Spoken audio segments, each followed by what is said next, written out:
Go ahead. Welcome into Press Box Live, a Tuesday edition. We're normally on Monday through the World Series, but today Luke made the suggestion yesterday afternoon. He says, "Hey, why don't we wait until we see who's in the World Series?" We're on here on Tuesday, even though I've been advised by John Colson for years never to really date these. I try and tend to be more upfront with my audience. Maybe it's unprofessional, but I will tell you this, professionally speaking, we are brought to you by the Costas Inn. Now with two great, oh my goodness gracious. All right. Can you move the camera now back up? Oh, you don't want to see that, huh? Okay. No, I wanted to see the Costas Inn, but I thought you might forget to put your camera up. No, I got it. All right, guys, we're going to talk World Series. And the Costas Inn, by the way, now with two great locations, 4100 North Point Boulevard. I've been talking about that for close to 30 years, over 30 years now.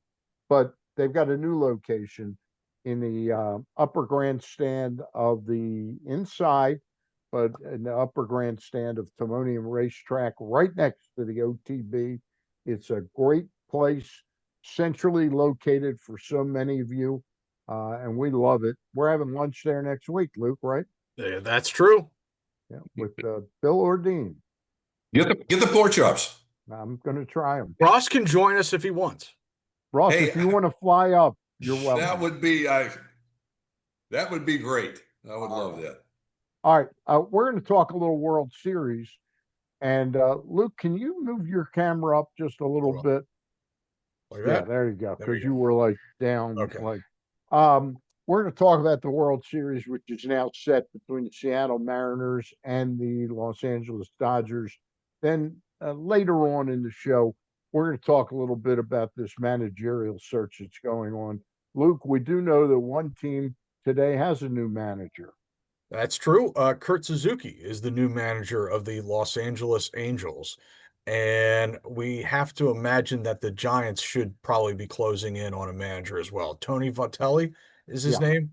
So we're awaiting at University of Tennessee. Yeah, so we're awaiting a decision from him. So I believe that would leave between 6 and 7 openings. As far as the 6 openings, I think. After the Giants, if Vitelli takes the Giants, it'll be 6. Yeah. And I would assume that this will be the last one, this and Vitelli, if Vitelli's announced before the series starts.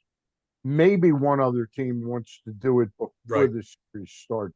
But I would say we're going to get a bevy of them right after the series. Right after, yeah. All right. So, Ross, is this going to be a quickie, a 4-game series? I filled out a poll, and it was about 57% were picking, 58% were picking the Dodgers, 41% were picking Toronto. Do you see it as that open and shut, or do you give Toronto a shot? Well, I never realized, I didn't think about Springer at the beginning. I was thinking more pitching-wise with both teams, but I think Springer he's a guy that's been in 17 playoffs and the World Series. Got 23 home runs in the postseason. I think the third most ever. Yeah. So here's a guy, and he was playing last night. He was hurt. Yeah. He had he's in a lot of pain, which he never said a word about it. But the cream of the crop rises to the occasion, and him and Guerrero both did that. So that is tip your hat to those guys and the city. The people were going crazy. That was a really exciting game. It's what the 7th game of anything you want to see is that. But are the people, Ross, in Montreal thrilled, or are they pissed off they don't have baseball? Well, they're pissed. They're pissed. They're pissed. They have nothing to cheer about other than it's Canada, know. But but it's I think the Dodgers, again, you got to look at the pitching with their starting rotation. They're going to be tough. They get a lead. The big thing is with their bullpen, if they can shut them down after the guys give them 6 or 7 innings, unless some of these guys go 9, which is a possibility. But they shut down Springer, Guerrero, and you got a chance. Luke, I didn't bother to look at the individual team statistics of throughout baseball. But I'm imagining Toronto, just from watching him in the postseason, they were not one of the leaders in strikeouts, were they? No, no. That's their big strength is that they don't strike out much and they put the ball in play. I mean, when you watch them and you compare them, it's kind of like after the Orioles lost to Kansas City. Right. Because I picked the Orioles to beat Kansas City that year. I went back and I looked kind of at the numbers and I said, geez whiz, we had like a 316, 318 on base percentage as a team. And Kansas City had like a 340, 345, something like that. Toronto doesn't have the strikeouts. The Orioles had nothing but swing and miss up and down the lineup. Yeah, and that lended itself to me to higher quality at bats for the Blue Jays, and you Yeah. saw that throughout the course of this series, particularly the last 5 games, when the Blue Jays were able to grind out at bats, particularly late in the game yesterday, getting to Brian Wu in the 7th and getting to Bizardo in the 7th. Yeah, but they have guys like Vladimir Guerrero has a ton of raw power, but I don't think he strikes out a ton. Um, Alejandro Kirk is a really, really good hitter who puts the ball in play, does not strike out much. They got a few guys like that. Yeah. And they're And well that's balanced. They've got Springer, Bichette if he plays, and Guerrero from the right side, mhm, and Kirk. That's 4. And then you got Barger, mhm. Varsho, and who's the other left-handed? Lucas. Yeah. Lucas. That's a well-balanced team. Ross, from a pitching perspective or from a scouting perspective, I remember in the old days, who was the old general manager of the Tigers? He was one of the great scouts of all time. Oh, Bill. He was with the Atlanta Braves as an assistant GM for a long time. Oh Yeah, God. I can't think of who that is. Okay, but he was one of the great scouts of all time, and he would scout you. And in a short series, there are ways to work around things when you're well scouted. Can the Absolutely. Toronto Blue Jays, can they outweight some of those Dodger pitchers and maybe make them throw more pitches by how good Well, they yeah, are? you watched the Mariner pitchers. Yeah, They were throwing a lot of breaking balls. They threw a lot of breaking balls behind in the count. They get yeah, ahead in the count, they would throw them, and they got burnt on hangers in the middle of the plate. Now, when they make good pitches, when they got ahead in the plate, you saw Guerrero struck out, Springer struck out, balls down and away when they get ahead in the count. The deal is not to give them good pitches when you get ahead. Make them chase your bad stuff, and if you have to come at them, you got to come at them. But they can be pitched to, and the Dodgers with their pitching, their starting pitching, they can be very effective at doing that. And I think they're a little more, they might be a little more composed and have a little bit more under control in the situation in the World Series. And I think they could give them a tough time, the Toronto team. But I mean, they swing, they take some. Kirk, he swings out of his shorts every everything. time. Yeah, But it's And weird. He Guerrero doesn't takes strike out much, which no, tells exactly really. me, Well, which which tells you kind me of that he really lets it eat until he gets to 2 strikes. Then he shortens up. And That's what that tells me. that's the key. That's hitting right there. yeah. You get guys that do that, and if they can do that, they can take advantage of some poor, bad pitches that pitchers make. But those guys, they take some powerful swings. They hit some home runs.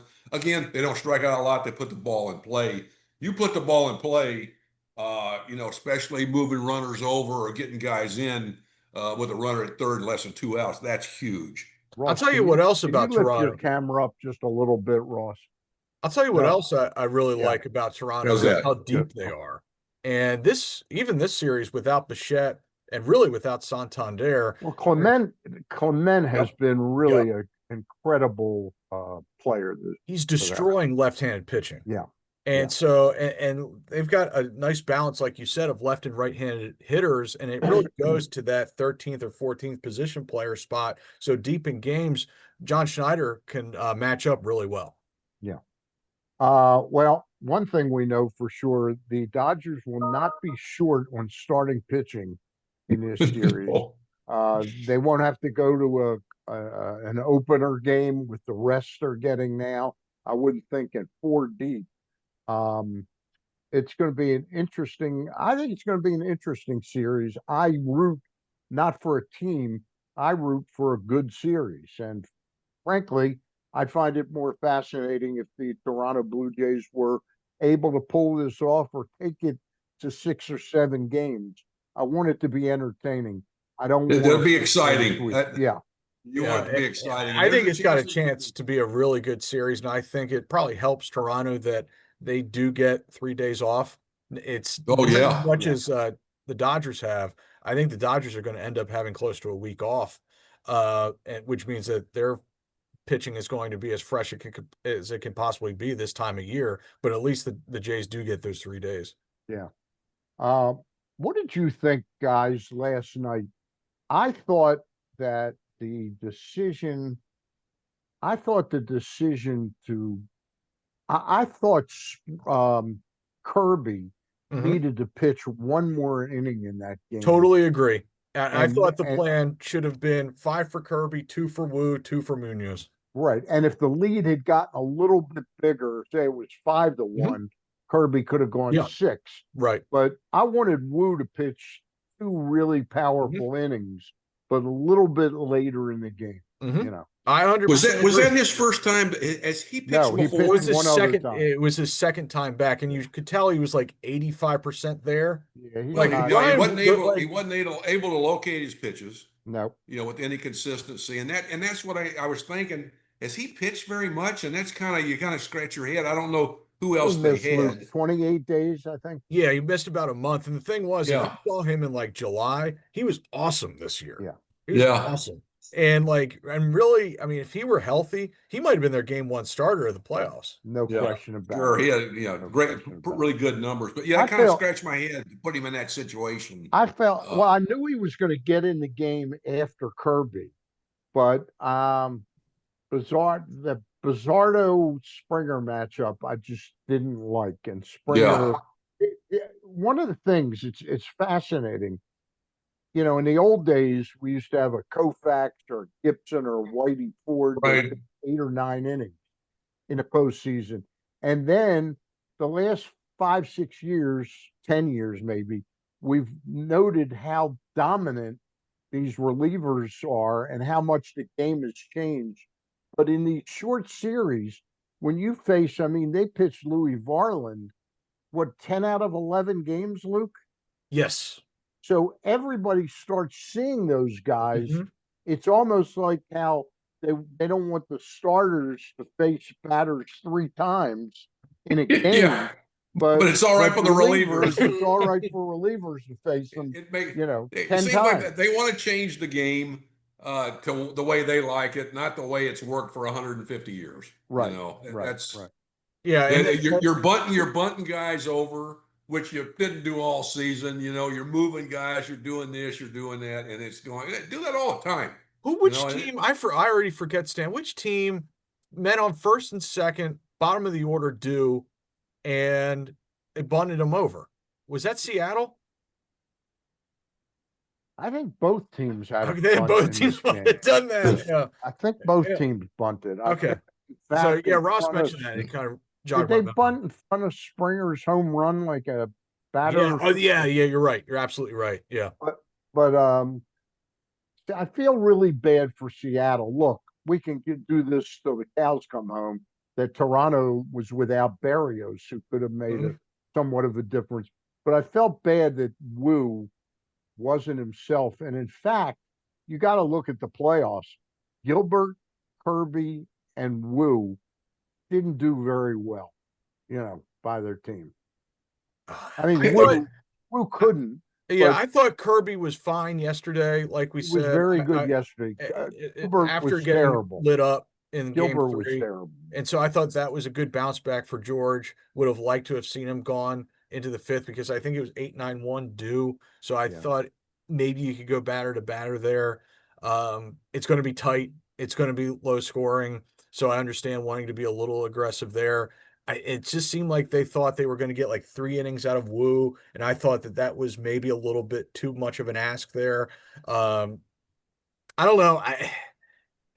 But to me, the big question, and for me, was how the game seemed to speed up on Dan Wilson in the seventh. For me, once the leadoff guy gets on, Munoz has to get hot. And Ross, how many pitches does it take a veteran reliever to get loose? Not many. I Okay, mean, you can throw a stopper, a closer. I bet you can throw 5 pitches because you get what you get 8 seven. more out there Yeah, on the mound. you're right. So you could get ready, and I mean they do it all the time. So it doesn't take long. But like you said, after you saw Wu at the first few hitters, he wasn't able to throw consistent strikes. And so, And and yeah, and it seemed to me that the game was there in the seventh, where you had two men on and the top of the order due. yeah, That's where you want your best guy out there. And he said, Dan Wilson said after the game, well, Bizzardo has been in those spots all year, and so we stuck with what's been working. Well, Bizzardo has been used quite a bit. Munoz hasn't really been used all that much, Yeah. and who Bizzardo, would they have used instead of Wu? well, Wu got him as long. Castillo was a possibility, but they didn't seem like they trusted him So yeah, and it seemed to after his me last that start. the better move would have been, and I was texting you this while it was happening. You go to Munoz in the seventh, and then you hope that he can get you through the eighth, and then maybe you go to like Castillo in the ninth or something like Yeah, that. And the problem was, as you bring up, it's a great point. Bizzardo and Brash were so overused Right, because Brash really should have been the guy, but he had pitched a good bit the night before and the night before that. right, and at that point, it almost seemed, and we were bringing this up as it was happening, that Seattle sort of ran out of fresh arms, Yeah, yeah, they and they did. so They let your did. starter go another inning. maybe let George On Kirby go that, another inning, maybe. on I that think end. that was the big mistake, was I not mean, letting him go 5 innings. yeah, You know, knowing all the other uh, particulars, that says right there, especially when you got a 3-1 lead. wait a minute, he I mean, pitched 5 innings, right? No, George four. Kirby He pitched pitched four. 4 innings, Yeah. right? Yeah, I thought he definitely should have gone 5, and if he got through the fifth really easily, I would have put him back out for the sixth. Because you wanted to shorten the game because you didn't want Wu to have to go 3, and they seemed like they were set on Wu will be fine for 3. yeah. And he just wasn't. He wasn't himself. No question No, about it. Let's talk a little bit about the Costa Sin. Whether or not at the new location at Timonium, whether or not they have the pork chops there or not, we'll get to the bottom of that one of these days soon. They've got everything else from the Costa Sin menu, minus the crabs, and it's a new, fresh, spanking new place there, conveniently located for a lot of people that haven't tried the Costa Sin experience. Got great crab cakes. They've got great crab soup, both Maryland and cream of crab, or you can split it. And they also have specials every weeknight, Monday through Friday. They're open for lunch and dinner. It's right above the grandstand at Timonium Racecourse. There's an elevator on both sides of the building. It's easy to get to, and it's a wonderful place. But again, I remind you, if you like your steamed crabs, they're still available and plenty of them at the Costas Inn at 4100 North Point Boulevard. They're open for lunch and dinner. Both places, great places to watch sports, great bars at both of them. I highly recommend them. And we always give them 2 thumbs up and a t-shirt, right? Right, Ross? There you go. Established way back in 1971, the Costas Inn. man, they got a food truck, don't they? Yeah, they do have a food They truck got a food truck, out so I there. guess any activities out at the fairgrounds, they'll have the food truck. And they still, with holiday season coming up, I'm glad you mentioned that. Yeah, They still do a lot of catering. So call the Costas in to talk to them, 410-477-1975, or go to the website, costasinn.com, COSTASINN.com. All right. That does it for that. Let's turn from the World Series to the Orioles managerial search. So far, we keep hearing the name Ryan Flaherty, but yet somehow I don't think there's been an interview. We haven't Michael, heard of an interview. yeah, we haven't heard of an interview. That's a good point. But Mike Elias has no relationship with him. Not that he had a relationship with Hyde before he hired Hyde, but he has no relationship that we know of with Ryan Flaherty. Luis Rojas, who managed the Mets for 2 Mhm, seasons and was replaced by Buck Showalter mhm. about four years ago. Um, Carlos Mendoza is the current manager, and he's been there 2 years. Right. Buck did 2 years with the Mets, Mhm, right? mhm, And Rojas did. So they're 2 years with everybody the last three. Um, we've also heard the name Albert Pujols. And mhm, again, there is supposedly a connection from Mike Elias's Cardinal days. And now we hear the name Scott Service, who was the Seattle Mariners manager from 2016 all the way through like August 1st last year, July 20th last year in 2024. I've always liked Scott Service. He's a crony of the Potos. Crony's a little pejorative. He's an associate way back when Dipoto was the GM of the Angels, and they let him go. Then Service got the job when he became GM of the Seattle Mariners. He became the manager of the Mariners. I thought he did a decent job.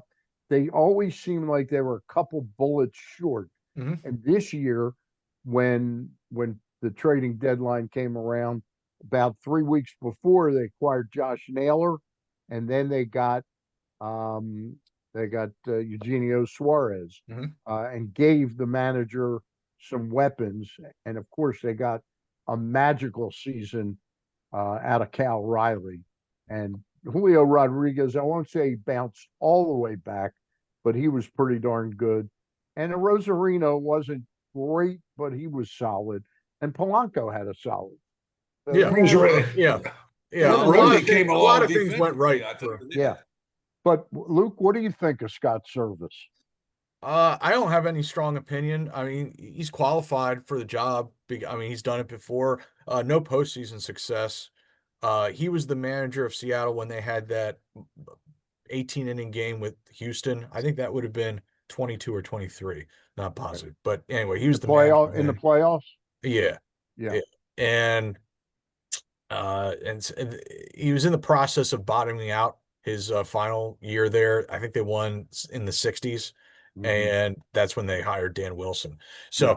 So, I don't have any strong opinion there. My question to you is on Flaherty. You mentioned that there are no connections Not that I know of. to this current regime. Yeah. Do you think if Flaherty were to get the job, he would try to put the band back together to some extent and hire some of Buck's coaches? Understanding that Mike has a big influence in who the coaching staff is. I'm not sure of that. I mean, Yeah. who would we be talking Like about? Wayne Kirby, Bobby Dickerson. Yeah. Dickerson, I could see Dickerson coming back. Although isn't he still with the Phillies? He's with the Phillies. Yeah. Yeah, he might be loving Yeah. life with the Right. Phillies. Uh Kirby, I don't think that's a major thing. I think Reggie Sanders has done a good job. Is that the first base coach, Anthony Reggie? Sanders. What's his Anthony Sanders? Anthony Sanders. Yeah. I'm not sure if he'd put them together or not. I don't know if Ryan Flaherty would have the clout to put Here's a Drew French out, you know. right. Here's another question for you. What makes Ryan Flaherty a hot candidate? Apparently, he's got like 4 or 5 interviews. I, I don't get it. I don't know him real well, Hmm. but when I did, Rich Dubroff always loved Ryan Flaherty, Okay. but it was more like in a joking sense. He called him Flash, and he befriended him, and he talks highly of him.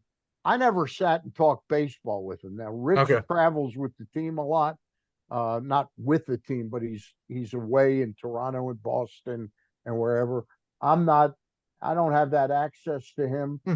He never impressed me as some type of great baseball I mind. mean, But maybe he's a great baseball mind. He comes from Vanderbilt under Tim Corbin, and Yeah. he played for Buck Showalter in the major leagues for like 6 or 7 years. Yeah, So I'm sure he learned. those are two guys to really learn a lot from. Yeah. And AJ Preller hired him, Yeah. and for all intents and purposes, I think Preller wanted him around, but Craig Counsell wanted him with the Cubs and was willing to name him a bench coach there or something. I'd be surprised if he didn't interview here. I, 30. I to me, Yeah. he has zero juice to me here in Baltimore to excite the fans that Ryan Flaherty is coming. Who would excite the fans? Aside from Buck.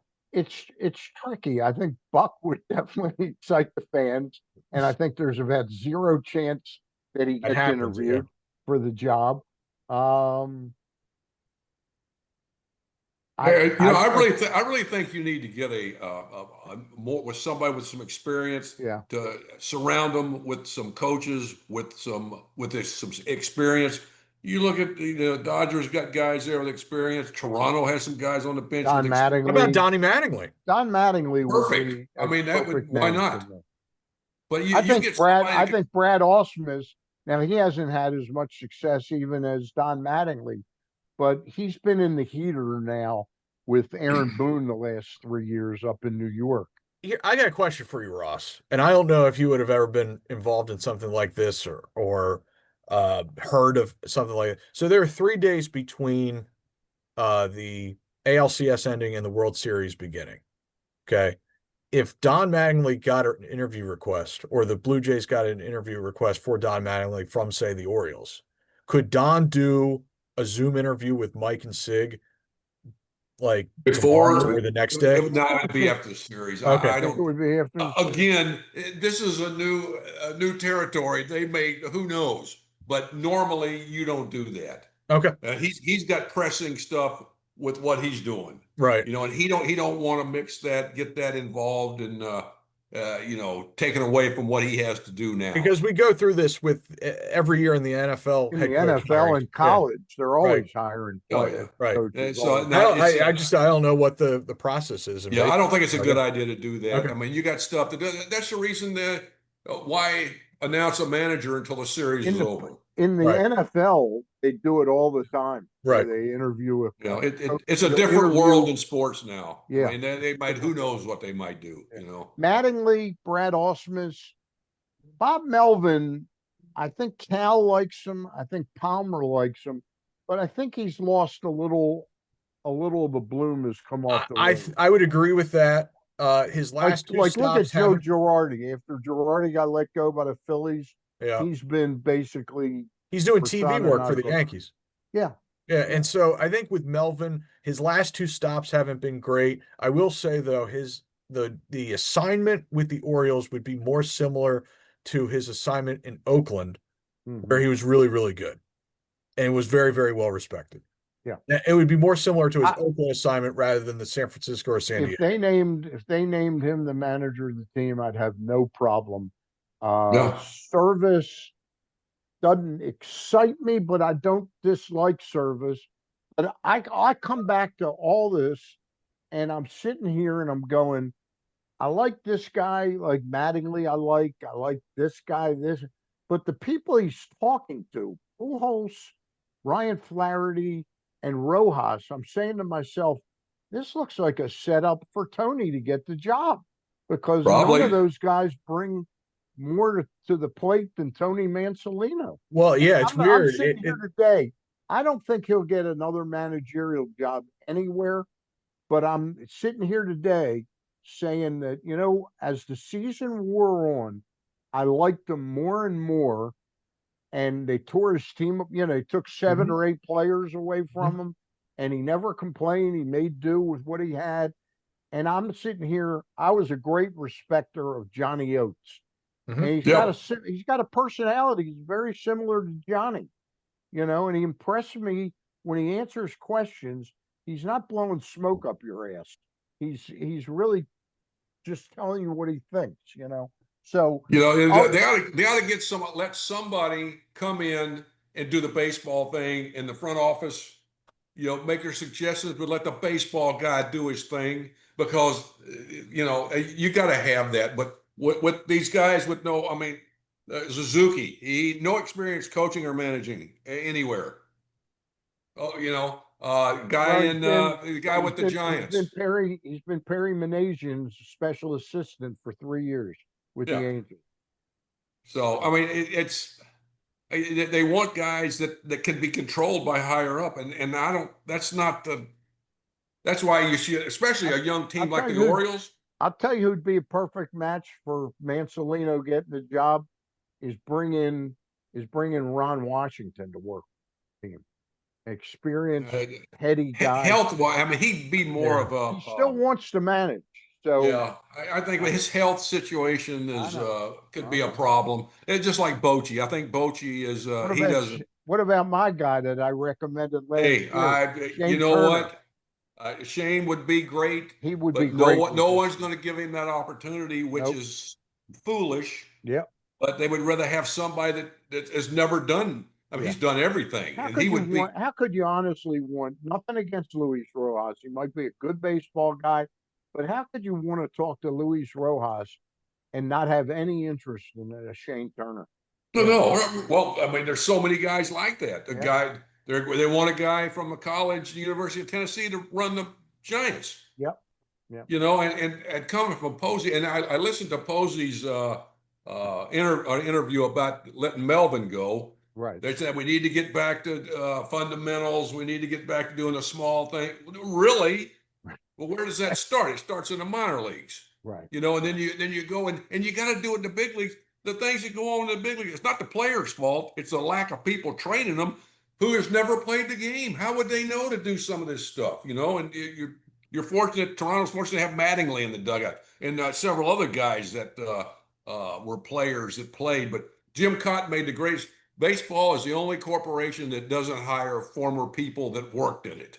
Yeah. Well, How asinine is that? It used How, to. It how used to. completely asinine and silly is that? I mean, it's ridiculous. All There's right, so many guys. people out there too that can help some of these teams. It's prediction time.